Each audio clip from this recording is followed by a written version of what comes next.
شروع کرتا ہوں اللہ کے نام سے جو بڑا مہربان اور نہایت رحم کرنے والا ہے۔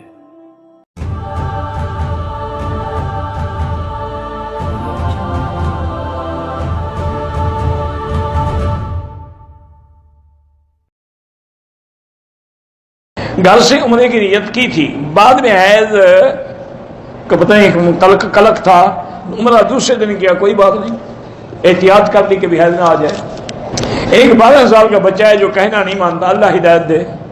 ایک طواف ایک والد کے لیے، والد ایک کے لیے، ایک عمرہ بھی اسی طرح، دو کے لیے اکٹھا نہیں۔ اللہ تمام علماء کو صحت دے، حفاظت فرمائے، ہر شر سے محفوظ فرمائے۔ ہم نے دم دیا ہے، وہاں سب عربی زبان والے تھے، اس لیے ہمیں سمجھ نہیں ہے، کیا سمجھ کے آنی تھی؟ ایک بکری خریدو ذبح کرو، عربی ہو یا کوئی ہو، اس میں تم نے کوئی بکری کی زبان سمجھنی تھی۔ دم والے بکرے کے وہی شرائط ہیں جو قربانی والے کے ہیں۔ مفتی زاہد اقبال فوت ہو گئے، اللہ مغفرت فرمائے۔ میری بہن کی شادی کو 22 سال ہو گئے ہیں، اس کا خاوند بہت جھگڑا کرتا ہے، اللہ ہدایت دے، اس کے لیے یا لطیف و یا ودود و پڑھ کے دم کیا کریں۔ میری بیوی وزٹ ویزے پہ آئے گی، احرام لاہور ایئرپورٹ سے ہی وہ نیت کر لے گی، یہاں آنے کے بعد پہلے عمرہ کرے گی، فارغ ہو کے پھر میاں بیوی سے ملے۔ بچہ 6 مہینے کا، اس کے لیے کوئی عمرے کے لیے ضروری نہیں۔ نماز میں دنیاوی خیالات آتے ہیں، جب اللہ نے معاف کیے ہیں تو ہمیں کیا ہے؟ باہر جو سبیل چل رہی ہے، اگر غریب ہیں تو کھا لیں، امیر ہیں تو نہ کھایا کریں۔ بہرحال جہاں سے بھی کسی نے سلام بھیجا ہے، اللہ اس کو خوش رکھے۔ نماز میں ہاتھ جو ہے ناف کے نیچے باندھنے چاہیے، جو کہ حضرت علی سے حدیث مبارک ہے کہ وضع الیمین علی الشمال تحت السرہ، اور آپ نے فرمایا من السنت، یہ سنت یہی ہے، باقی اوپر باندھنا ثابت تو ہے لیکن سنت ہی ہے۔ سنت وہ ہوتی ہے جس پہ ہمیشہ عمل ہو۔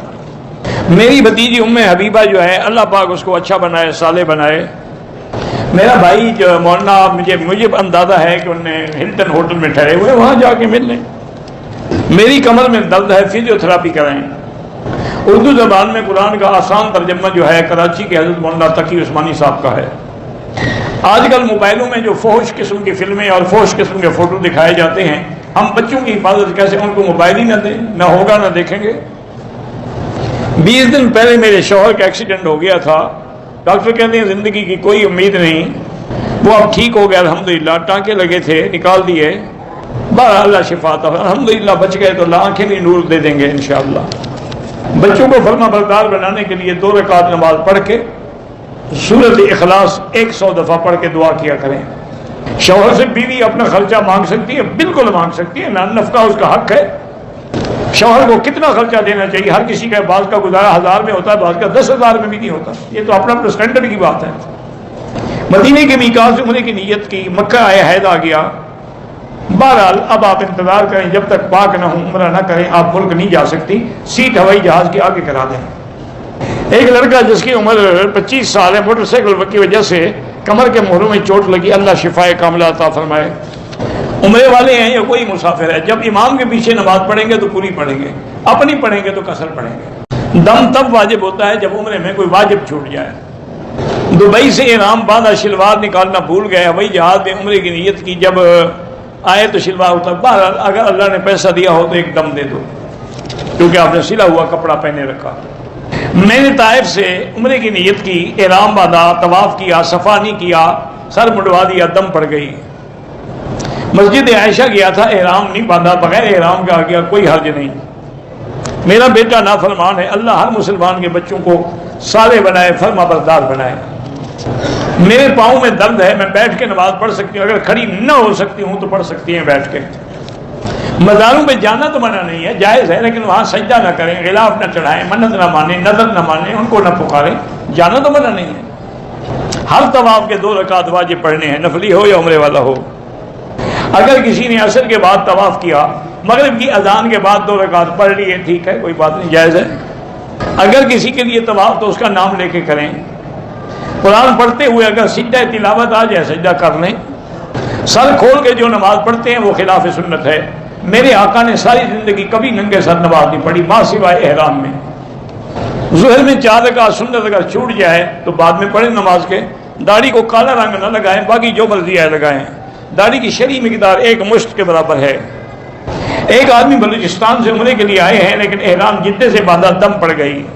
ایک آدمی کینسر کی مریض ہے، اللہ شفا عطا فرمائے، جو بھی بیمار ہیں اللہ سب کو شفا عطا فرما۔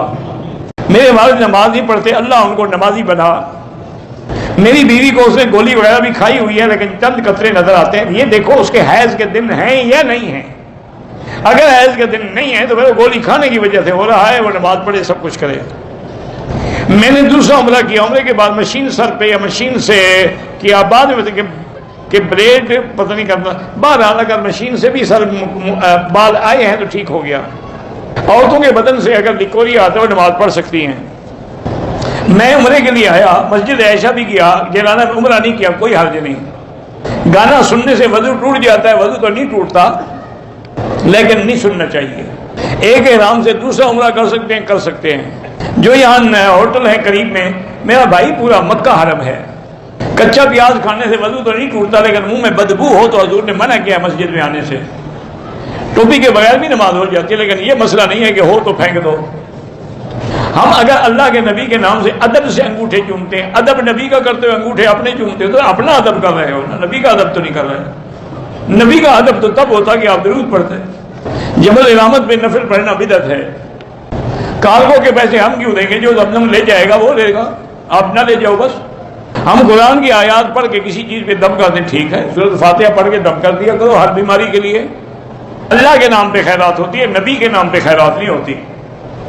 میں ٹیکسی چلاتا ہوں، میں تو آتا جاتا رہتا ہوں، جیرانہ بھی ہے تو کوئی ضروری نہیں، آپ کے لیے حرام ضروری نہیں، چاہے آپ روز طائف آئے جائیں پھر بھی ضروری نہیں۔ ایک مدرسہ ہے، پتہ نہیں ایک کی کفالہ لیا ہوں، اس کا تنخواہ زکوٰۃ سے ادا ہوگا؟ نہیں، زکوٰۃ سے نہیں ہوگا۔ اہل مکہ کے لیے بھی مسجد عائشہ سے عمرہ جائز ہے، باہر والوں کے لیے بھی جائز ہے۔ نامحرم کے لیے آپ طواف نہ کریں۔ میرے بیٹے کے کاروبار میں نقصان ہے، استغفار زیادہ پڑھا کریں، اللہ برکت دیں گے۔ میاں بیوی کے والدین آپس میں نکاح کر سکتے ہیں، وہ کیوں نہیں کر سکتے؟ تمہیں کیا تکلیف ہے؟